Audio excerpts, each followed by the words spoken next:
Hello, and welcome back to the Water Trio podcast on all things astrology. I'm here with Cassandra and Kel, my two awesome, that's my new word at the moment, my two awesome colleagues and friends. And we're here to talk all about the astrology of the week starting Monday, the 18th of February, right through until Sunday, the 24th of February. I still can't get over the fact that this is February. I feel like it was just the new year and so much has happened already. So I was my mind was boggling at just how quickly this year has gone. How about you gals? How are you feeling? Totally. It was funny just in our pre-show chat, we were talking about Saturn and time, and it's a very Saturn week. So yeah, it's sort of that. It's definitely, I think, school went back just maybe a week. This might be their third week back this week. And yeah, not that that sort of impacts me, but I've seen it around with other people, and it just it's like, yeah, the holiday season is over and we're released in Australia and we're back into the grind of things. How about you, Kel? You're kind of still in extended holiday mode. Because I'm still traveling. I mean, life is always quite full when I'm in Sydney because I'm still working but seeing family and catching up with friends and stuff. But just being warm at this time of year, definitely, I don't know, I love it. I think the heat is amazing. And but it does feel a little bit like it's sort of a weird start to the year when you're not like in your primary home, if you like. Yeah. But I think that's probably just a theme for this year is sort of movement and opportunity with Jupiter and Sag. So yeah. And it sort of feels like, now we're over the back to school hump in Australia. And I know in Canada, a lot of my friends, like February is a really tough month in North America, particularly in the northeastern part of North America where the weather is so extreme. My husband keeps telling me about the horrible snow and ice storms that we're getting. So it can be really dragging. February I know it's technically the shortest month, but February can feel like a very long month when you're in the depths of winter. So I'm trying to enjoy the opposite of that for as long as I can. And talking about the passage of time as well, and for those who are listening to us, but we were just looking at an old photo of the water trio way back when. And that must be 12 years ago or something. It just feels like that's gone so quickly. Because I was blonde in that picture, and I remember I dyed my hair black, surprised Kelly on her 27th birthday party. So whatever that was, I wasn't even 30 yet. So that so it was a fair while ago. Yeah, totally. So, oh my gosh. I remembered by my hair. I love that, Cass. Well, you've had some generations with your hair colour over the years. Well, my progressed son had just moved into Leo back then. So I decided for the first time to experiment outside of my natural red hair. So it was I just want to be like everybody else and change my hair colours. So, that was the sun moving into Leo by secondary progression. But anyway, back to well, it's funny you mentioned the sun changing signs because we do have the sun moving into Pisces this week, which is definitely an important shift. I think that's happening Monday the 18th in Canada and the States and Tuesday the 19th for those in Australia. Yeah. So, I don't know, I'm biased. I like Pisces month, but how do you guys feel about that?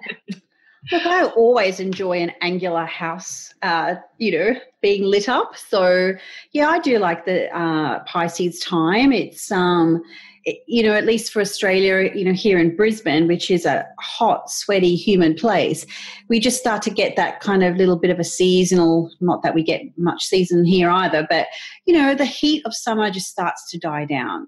I find it's a very productive time for me work-wise.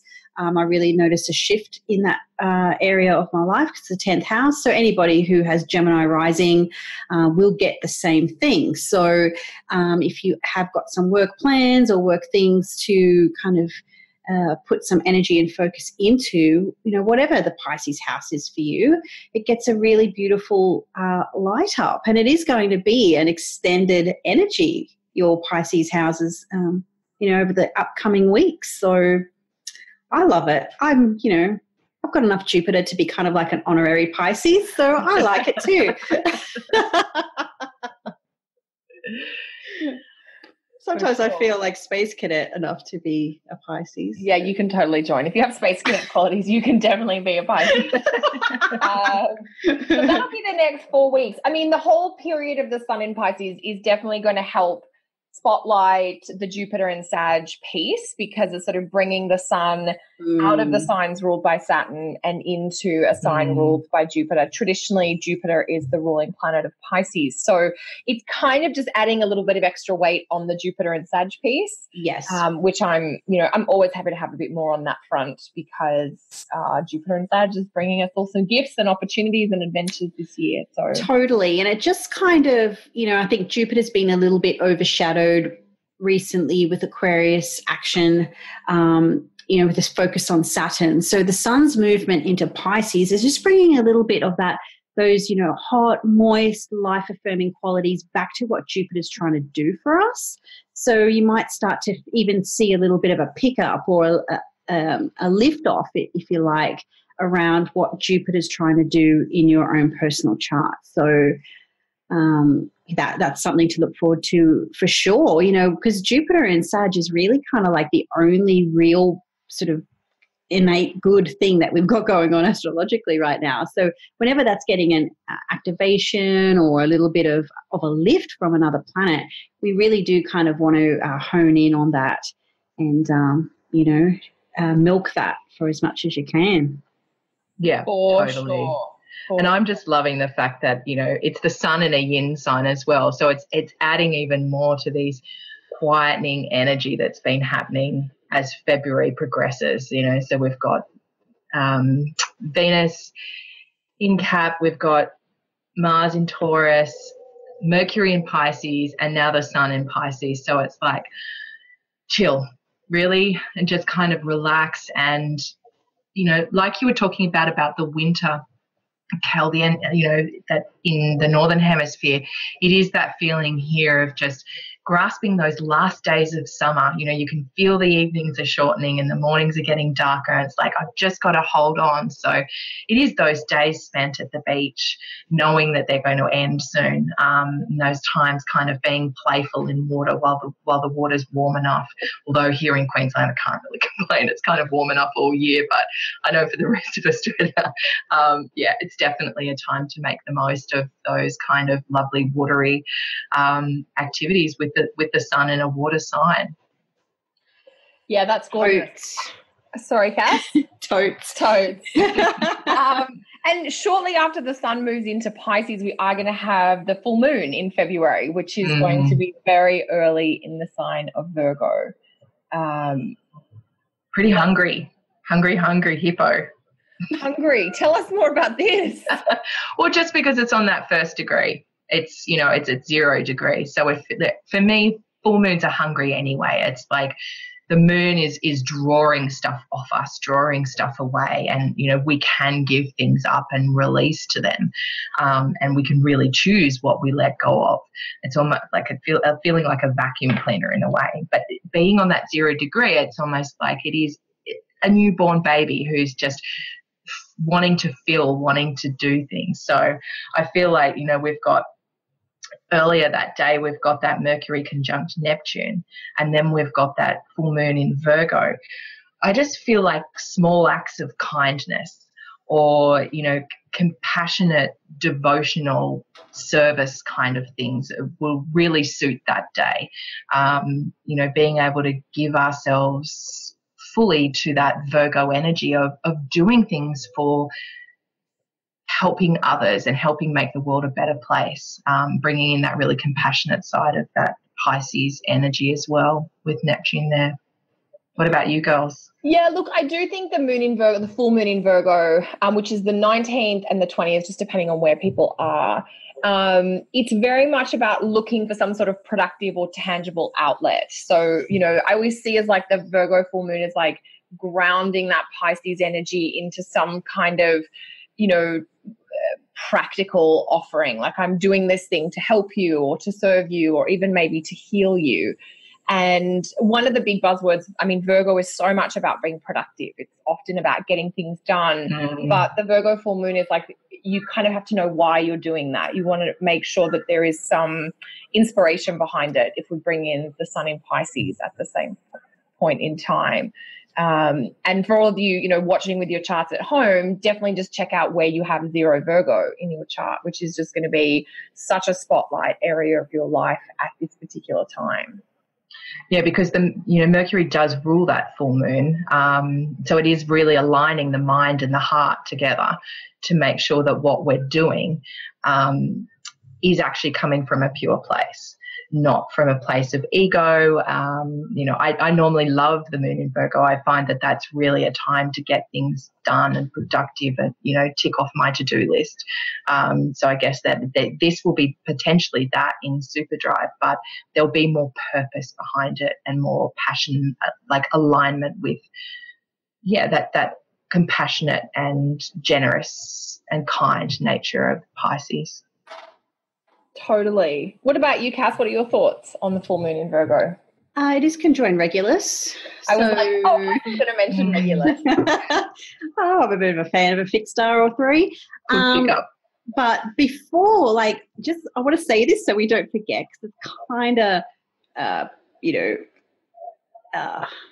as above, so below, right? But anyway, we'll segue and then we'll come back. That's okay. Yeah. I just want to remind us to talk about that. We skipped over Mercury conjoining Neptune. So it's on the same day. It's all happening in the same 24-hour period. Exactly. So that's the thing. I just didn't want to forget that because it could be easily forgotten, being Mercury with Neptune. All right. So, but no, I totally agree with what you say about everything, Alicia, with the full moon. But I think there's also a component there, conjoined Regulus. It might kind of put a little bit of a spin on the Virgo piece, where Virgo just kind of, as you said, Kel, it's practical, it's methodical. It doesn't want to be seen or recognized. It just gets the job done. But with this full moon conjoined Regulus, it might be, hang on a minute, I actually do want to have a little bit of spotlight on my efforts or my contributions or what I want to do.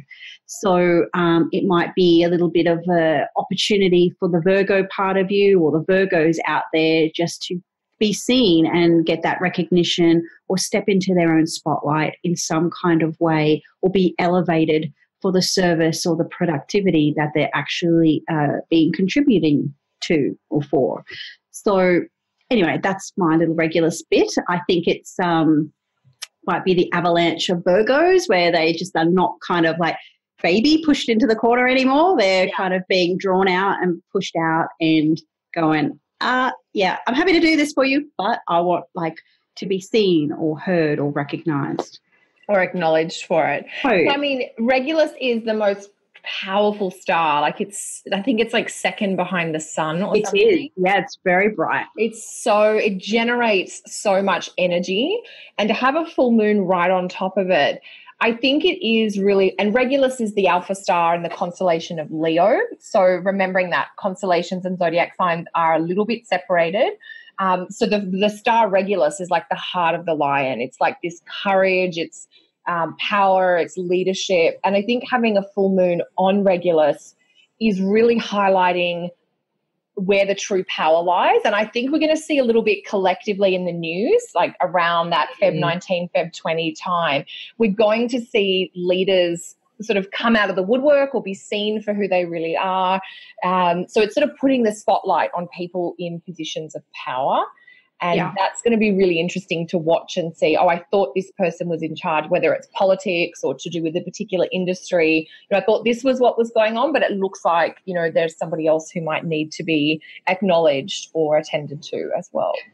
And especially because that same day we've got the Mercury conjunct Neptune, I was really wondering what's going to go on worldwide because, that's a signature for misinformation or for, deliberately deceptive communications, or even just having really ideas that are really idealistic and not connected to what's real. It's almost like living in a world of fantasy. So it'd be interesting to see, how world leaders are potentially highlighted, whether it'll be for positive or negative things in, such as, are they putting, like Marianne Williamson going for US president in 2020. Is she going to be putting out things like kindness and compassion and let's take America into a place of love? Or is it going to be other people, I won't name names, who are potentially trying to deceive or push their own agenda using their ego to get what they want across? So, yeah.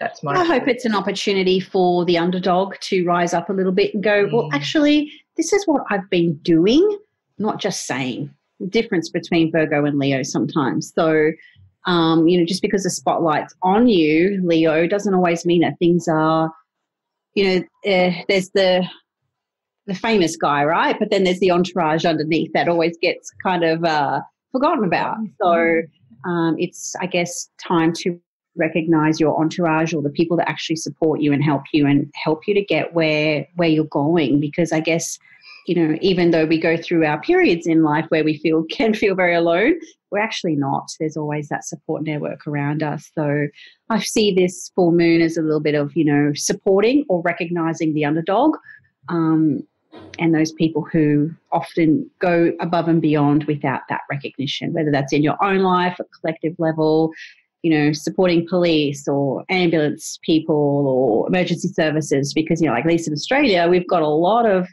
drama in Townsville to Tasmania, floods and fires. So, maybe that can kind of, yeah. Totally. And I think this full moon is so interesting because there's such a contrast of different energies coming through. Like the full moon is in Virgo, but we talked about it's ruled by Mercury, which is in Pisces conjunct Neptune. And really what Mercury is doing is it's kind of triggering that Saturn sextile Neptune aspect because it's also going to sextile Saturn. And this is all happening in the same 24-hour period that the full moon is going to happen in.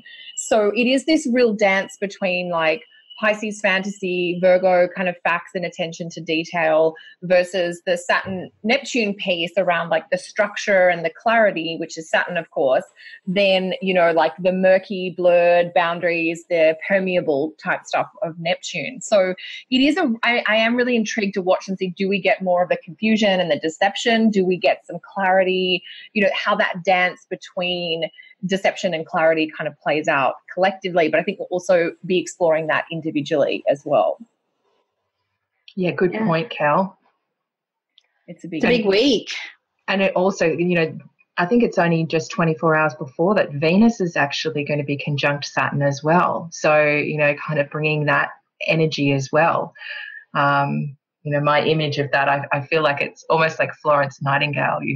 Venus is going to be like the nurse who's walking through the ward, checking the wounds that we've had from Saturn and what he's been up to in Capricorn, and maybe putting a bit of healing balm on there or a bit of a tender kiss on the right spot, and also opening up potential dialogues that need to be had as well around things that have been painful over the last month or so. Yeah, Venus Saturn's an interesting one around like the softness and the rigidity and how do we find a little bit of connection or tenderness even in, a very structured or a very, situation where there might be a lot of obligations or duties, which can, of course, be the Saturn energy. So, yeah, it's a very busy start to the week, throwing Venus Saturn and, the full moon, everything in there. Did you have any thoughts on Venus Saturn, Cass? Yeah, I don't mind a bit of Venus Saturn. I think it's a really good time. It's always got that bit of a relationship component to it as well, as does the full moon. It spotlights things that you don't see. And if you think of the full moon, it lights up the night. So it does give a little, it's the best light that you get at night. Totally. Then we've got Venus and Saturn doing their thing. And it also has... Saturn's job is to delineate limits. And it's one of the reasons why it operates better in the day sect, because you cannot see the limit in the dark. So it helps to give you that clarity, that ability to see things that you couldn't. And in short succession between, for example, relationship Venus or connectivity stuff, with a full moon, we're going to see things that we didn't see before. Maybe where boundaries have been overstretched, or maybe where the boundaries are too tight, or where you just need to find a balance that is, workable for your scenario. But there is that sort of a little bit of a finding your way in the dark, but a few light bulb moments too, because on the same day that Venus conjoins Saturn, we've got a Sun sextile Uranus. Just to add a little bit more, it's a huge week. So I have a feeling that maybe the week will end very differently to the way it began. So, but, Venus Saturn is definitely about, and this is the thing, like I find in session a lot with clients, is we talk about the compromises. And Venus is very much a planet that likes to accommodate. And then sometimes we over accommodate. And then we go, oh shit, now I'm being taken for granted, or, things are not the way that they should be. And then you pull in those limits and then you're a biatch, or, there's problems. So, Venus and Saturn can kind of help us work out what are our responsibilities and what are our obligations, how much are we willing to give and to take. Because in a relationship, it's a transaction of compromise. It's not sacrifice like it is for a child. So it's a little bit different when we're talking Venus. Moon Saturn's a little bit more, I just do because it comes of me. It's not something that I really think about or question. But with Venus, there's that little bit of a transactional quality there.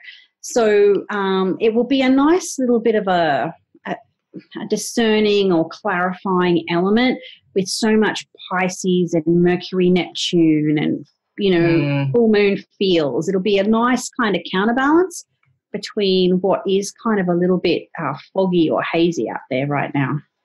Yeah, totally. Like I just had the image when you were talking of a diplomat trying to go between, two warring parties, because Venus will come up to Pluto as well on Saturday. So it's almost like, going back and forth, say, between Israel and Palestine, trying to broker a peace deal and trying to help work things out, but doing it in a really structured, grounded way so that there is long-term change available to come from it. And I also feel as well with Venus, it's almost like, Saturn's about time and Venus is about love. So it's actually giving people you love, whether they're, in a relationship or people who are on an equal level with you, time, being with them and showing that you love them in almost like acts of service with that full moon there as well. So, just really showing up and being with people, almost like proving your love or proving your value to somebody else. Yeah, I like that piece that you said, Leash, about like they're trying to negotiate a peace treaty. And that's essentially what's happening. Venus is trying to negotiate between Saturn and Neptune. That's kind of Sunday the 17th, Monday the 18th. And then Mercury steps in to try, like another emissary or another ambassador is still trying to work that Saturn-Neptune sextile. So one of the things I wanted to just share with our listeners is, that Saturn sextile Neptune aspect is getting so much activity at the start of this week. So if you think back to late January when Saturn and Neptune were exactly in a sextile, I think it was January 31st, maybe February 1st. Yeah, maybe some progress or further developments at the start of this week that are connected to things that were happening late Jan, early Feb. Yeah. And I was even looking back, the last time Venus and Saturn were together was actually Christmas Day, 2017. Oh, and that would have been in Sag too. No, it was just in Cap. It was just after Saturn moved in. I beg your pardon. Yeah. Yeah. So, there could be themes there as well that are being brought up because, this will be in that same place in your chart, in that same house. So think back to that time, what conversations were being had, what was happening in your relationships, what was happening about how you related to people and, having to give of yourself or even look at your own value systems and valuing yourself. Were you valuing yourself enough? Were you giving away too much and needing to put boundaries in place? So, yeah, I think that would be really interesting to look back on that time. I did try to think back myself, but, I'm in Mercury Pisces fog, so it didn't quite work. Oh my gosh. And I feel like at that time, there was so much going on with Saturn having just come into Capricorn. Yeah, it was kind of a busy time, but it is good to think back, like, what's this recurring Venus Saturn in Cap theme that you might be having? Cass? Yeah. Any thoughts? Lots of thoughts actually. So yeah, I mean, it's totally a week that is going to start one way and end another, that's for sure. But yeah, it's going to be a good one. Lots of planetary action for sure. So which aspect did you say was Christmas Day, Alicia? Christmas Day 2017 was the last time Venus was conjunct Saturn. Yeah. True, yeah. And I'm just, having a look at it. Won't happen again until 2021. Venus conjunct Saturn. I think Venus comes back to Capricorn January 2021. No. Again, end of this year. December 2019. Oh, sorry. No, that's okay. She's moving really quickly. That's right. So she does, double header in Sag and Cap. Yeah. So we'll get another Venus conjunct Saturn, I think around the 11th of December. Yeah. So it is. I think this is a really great point that you made, Leash. Like, it's Venus she's ticking into the Saturn in Cap story. Like, there's a specific nuance of Saturn in Cap that Venus is trying to, pull out or work with. And flavour her and how she acts in our own charts as well, and what kind of aspects she's making as she does it. Totally. So that's the start of the week. Yeah, well, Venus is double header, starting the week with Saturn and, ending it on the weekend, Saturday. Pluto. Yeah, with Pluto. Should we just skip that and talk about something else? we don't really use Pluto as traditional planet. So, yeah, let's just pretend it doesn't exist. Might be doing a bit of a disservice. How that goes. It is a hidden planet, isn't it? Isn't it a dwarf planet? Hasn't it been downgraded? Like, it definitely has some feels to it, Pluto, like just gentle ones. Yeah, as gentle as a spade upside the head, hey, Kath? Yeah. So, yeah. And then we've got Mercury square Jupiter too. So again, we've got this, Mercury bit. Again, I just keep coming back to December with that. We've just kind of got a bit of a repeat of December's Mercury retrograde in Sagittarius, really kind of kicking up this week with Mercury entering Pisces, conjoining Neptune. Then we've got the square to Jupiter on the 23rd. It's definitely kind of this, like, the ideals of Pisces and Neptune, but then like the big dreams and the big picture with Jupiter, but Mercury just trying to like deal with details. So as it enters its shadow. It's another form of buffet of crazy, and just trying to find your sense of balance. Sorry. No more buffet of crazy. I can't deal with any more buffet of crazy. I'm changing buffets. Different smorgasbord for you. But yeah, no, it's totally this kind of, again, I know we've said this many times, kind of trying to ground yourself, maybe being a Saturn around not knowing what you don't know. There's a real discombobulated feel to Mercury right now, and it might be great for some people, but depending on what you're doing. But if you're really trying to get into the nitty-gritty of details or trying to really plan and schedule, it is definitely going to be a little bit tricky. But, with that too, there is also that, like, biting off more than you can chew. But sometimes if you don't do that, then you don't know how much you can chew. So sometimes it's a bit like that. It's a bit overshooting as well. Maybe pack in the diary a little bit more, push yourself a little bit more. Jupiter is that element of stretching, trying to get bigger in something too. So, even if you can set yourself a Mercury goal, is that, fitting in one more client a week, or just reading a little bit more of your books, or, not procrastinating around, a study project that maybe you want to complete or whatever. There is that peace here where we can stretch the mind. And yes, it is a little bit like a drunk Mercury in Pisces with Neptune's involvement. But if you can just kind of push your like mental limit a little bit, I think that you can probably achieve a little bit more than you thought.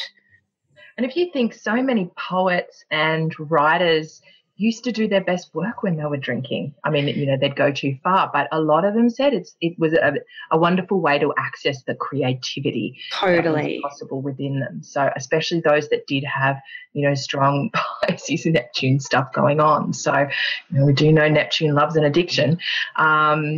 So, yeah, I feel like there is that. I mean, yes, it's drunken, but sometimes you can drunken on just high stuff. You know, you can write drunk and edit sober. Yes. Perfect. Well, actually, that's perfect for this energy, Gareth. Yeah, I mean, I think it was Oscar Wilde that might have said that. It's definitely a writing quote. I think I have to object a little bit on as a fellow Mercury and Pisces myself. I feel like Mercury squared Jupiter. I'm not seeing this as really drunk, I guess. I'm seeing this more as like Jupiter, because Jupiter's in Sag, it's going to have it like, it's in a fire sign. I don't know. I just feel like it's going to help Mercury dry out a bit. Dry out or see a big picture or take his ideas. You know, Mercury in Pisces will have been in Pisces for a couple of weeks by the time we get this aspect. There is something about the overstretching or the potentially overreaching, but it's coming from this, like, I'm getting clear on my vision or I'm really starting to see where I want to go. I wonder if I think we'll probably have 3 squares from Mercury to Jupiter. We do. Yeah, because Mercury's going to go retrograde. So the 23rd, the 16th of March and the 12th of April. Yeah, and the days before probably in the States. US, yeah. Yeah, I'm sort of thinking that this is like starting to clarify the vision, and maybe you stumble a bit as you're trying to put the plan in place, but there is a little bit of, I kind of know what I'm working towards. And so I think there's some help just with the rulership piece of like Mercury, Pisces and Jupiter and Sag having so much, like Jupiter and Sag can help this Mercury and Pisces really kind of maybe get clear or move from ideas into action. So this feels a little bit, I think, the points around, you know, taking action or pushing yourself, even though it's not perfect because we will have, you know, Mercury's in shadow and go retrograde, it's still good to get things moving. I think with the Jupiter being so positive and having so much to offer, you know, getting things going now can lead to good outcomes over the weeks ahead. Even if there's a little bit of a miscommunication, like you can still get the deal done, even if you have to go back and forward a few extra times. Yeah. Whose chickens are they this week? Because you've got your parents. Yeah, I'm at mum and dad's, and mum's got chickens. No, it's mine. It's my rooster. Alicia. Yeah, I'm like, I think it wouldn't be a Water Trio episode without the chicken. And they even made a feat. He's the smallest rooster in the world, and yet he makes such a noise. Yeah. Okay, so is that the week? Oh, it's a big week. We get it. We did actually not talk about Pluto. Okay, well. Or maybe some of our listeners could drop us a comment about their juicy Venus-Pluto experiences. Yeah, and Mercury sextile Pluto on Sunday too. So, yeah. Just feel like we'll be digging, like the weekend will be a bit of digging down into the depths. So there will be that piece of, you know, putting the dreams and the visions that we have into action and really thinking things out and following our passion with it as well. But on the other side is, you know, we're going to have to delve deep potentially to get that and to understand it and continue to look at the Capricorn structures in our life and how they need to be changed and transformed so the possibilities are there to bring these ideals and these visions into our life and really put them into action. Because if your cup's already full, then you can't pour anything else in. So it's really having a look at how you can shift and change the structures of your life to be able to allow that new stuff in. Nice. All right, the Scorpio talked about Pluto. We're done. Let's go. You guys got anything else to talk about? Anything that's coming up this week for you? No, I don't think so. I'm traveling back to Australia this week, so I will be kind of out of the loop for a couple of days, but that's Back it. to Canada? Yeah. Okay, Sorry, cool. back to Canada. Yeah. Sorry. You don't want to leave? No, I don't. So that'll be it for me. What about you, Cass? I believe I have kind of a quiet week this week. I'll be kind of at the pointy end of a very large writing project, so I will just be in word prison still. So yeah, so which is exciting. It's good to sort of see that light at the end of the tunnel and see it come together. So yeah, and then so this will be my last, I think, week of really churning that content out. So that's it. And for me, I am at the pointy end of my website project, but I'm not going to say anything now because I don't want to jinx it. So we will see what happens. All right, everyone. Well, thanks so much.